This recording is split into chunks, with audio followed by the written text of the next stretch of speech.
AP deputy CM Pawan Kalyan ఇవాళ కర్నూలు జిల్లాలో పర్యటించనున్నారు.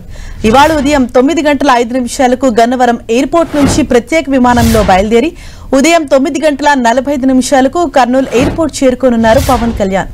ఇక కర్నూలు ఎయిర్పోర్ట్ నుంచి రోడ్డు మార్గంలో బయలుదేరి పూడిచెర్ల చేరుకోనున్నారు. పూడిచెర్లలో ఫారం పాయింట్స్ నిర్మాణానికి భూమి పూజ చేయనున్నారు.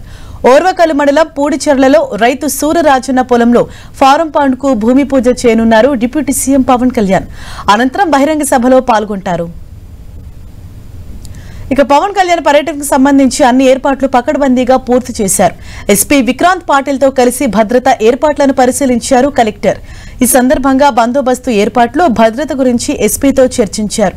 సుమారు సభకు 4000 మంది వరకు హాజరు కానున్నారని, అందుకు అనుగుణంగా ఏర్పాట్లు చేయాలని కలెక్టర్ సంబంధిత అధికారులను ఆదేశించారు.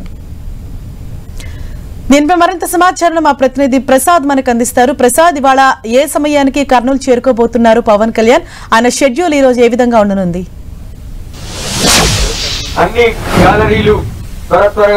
హర్ష, పవన్ కళ్యాణ్ ఓర్వకల్లు మండలం పూడిచెర్ల పర్యటనకు సర్వం సిద్ధం చేయడం జరిగింది. ప్రధానంగా ఓర్వకల్లు మండలం పూడిచెర్లలో ఏదైతే ఈ ప్రభుత్వం ఏర్పాటు చేసినటువంటి ఈ ఫామ్ సంబంధించినటువంటి కార్యక్రమంలో రాష్ట్ర ఉప ముఖ్యమంత్రి పవన్ కళ్యాణ్ పాల్గొన్నారు. పవన్ కళ్యాణ్ కాసేపట్లో గన్నవరం ఎయిర్పోర్ట్ నుండి కర్నూలు ఓర్వకల్లు ఎయిర్పోర్ట్ కు చేరుకోవడం జరిగింది. అనంతరం అక్కడ నుండి ఏదైతే బహిరంగ సభ, అదే విధంగా అక్కడ ఫారం ఫండ్స్ ఏదైతే ఏర్పాటు చేశారో అక్కడ భూమి పూజ అనంతరం బహిరంగ సభలో పాల్గొంటారు. బహిరంగ సభలో దాదాపు 5000 మంది ముఖ్యమైనటువంటి మహిళలతోన, అదేవిధంగా ప్రజాప్రతినిధులు ఎవరైతే ఉన్నారో వారితో మాట్లాడే అవకాశం ఉంది. అదేవిధంగా బహిరంగ సభలో కూడా మాట్లాడనున్నారు. మొదటగా ఏదైతే జనసేన కార్యకర్తలు అధికారులతో సమీక్షా సమావేశం నిర్వహించే అవకాశాలు ఉన్నట్లు సమాచారం అందుతుంది. పవన్ కళ్యాణ్ మరకాసేపట్లో గన్నవరం ఎయిర్పోర్ట్ నుండి కర్నూలు ఎయిర్పోర్ట్ కు చేరుకునే అవకాశం ఉంది. అక్కడి నుండి ఓర్వకల్లు మండలం పూడిచెర్లకు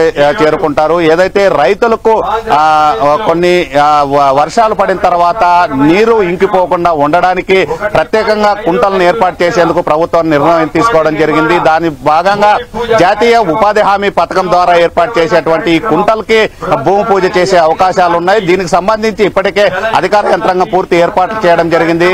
పోలీసులు గాని భారీ బందోబస్తు ఏర్పాటు చేయడం జరిగింది. దాదాపు 600 మంది పోలీసులతో 3 DSPలు, అదేవిధంగా 20 మంది CIలు, SIలతో పూర్తి బందోబస్తు ఏర్పాటు చేయడం జరిగింది. ఎలాంటి అవాంఛనీయ ఘటనలు చోటు చేసుకోకుండా ప్రత్యేకమైన బందోబస్తు ఏర్పాటు చేయడం జరిగింది. పూడిచెర్లలో ఇప్పటికే ఇదంతా పారిశ్రామిక వాడగా అభివృద్ధి చెందుతుంది. అందులో భాగంగా రైతులకు ఎలాంటి ఇబ్బందులు లేకుండా వర్షాలు తక్కువ వస్తున్న సందర్భంలో వారికి ఏదైతే కుంటలను ఏర్పాటు చేసేందుకు, అక్కడ ఉన్నటువంటి నీరు ఇంకిపోకుండా ఆ జలాల్ని కాపాడేందుకు ప్రత్యేకంగా జాతీయ ఉపాధి హామీ పథకం ద్వారా ఏర్పాటు చేస్తున్నటువంటి ఈ కుంటల్ని భూమి పూజ చేయనున్నారు. భూమి పూజ అనంతరం బహిరంగ సభ ఏర్పాటు చేసే అవకాశాలు ఉన్నాయి. బహిరంగ సభ కోసం కార్యకర్తలు, అదేవిధంగా నాయకులు వేచి చూస్తున్న పరిస్థితి కనిపిస్తూ ఉంది. ప్రధానంగా గన్నవరం ఎయిర్పోర్ట్ నుండి మరి కాసేపట్లో బయలుదేరి కర్నూలు ఎయిర్పోర్ట్ కు చేరుకుంటారు. అక్కడి నుండి ఇక్కడికి వచ్చిన తర్వాత భూమి పూజ అనంతరం బహిరంగ సభ ఏర్పాటు చేసే అవకాశం ఉంది. బహిరంగ సభలో పవన్ కళ్యాణ్ తో పాటు జనసేన, అదేవిధంగా స్థానికంగా ఉన్నటువంటి ఎమ్మెల్యేలు పాల్గొనే అవకాశం ఉన్నట్లు తెలుస్తూ ఉంది.